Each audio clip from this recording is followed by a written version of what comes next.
Sirikal mamalo onyisi mondo mi koro kaw thuolo mar chiero riwruok mar saga mar jopur mabende osebedo ka opodho kuom higni mathoth. Riwruok saga mabende yudore e gwenge mag Nyanza ma milambo.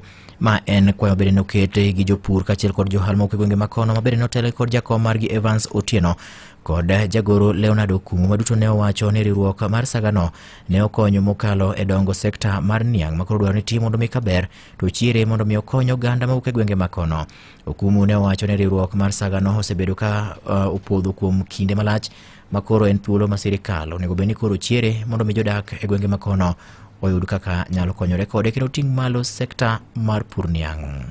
Revive wasok mondo gino bed manyalo ringo kendo create more opportunity manyalo accommodate jok maonge tije. En gi tich sok to nikech pok obedo revive koro tijego pod onindo kata government bok yud revenue. Kendo medo kwayo His Excellency the President ndo med jiwonwa kaka farmers to wach sokni obed revive to nikech en gi infrastructure mabecho makobedo revive to gini will create more opportunity ne jo thurwaka kendo kata government itself bro yudo revenue maya from the services mabro timore e soka. Kane otiyo chon farmers ne were able to take their kids to school.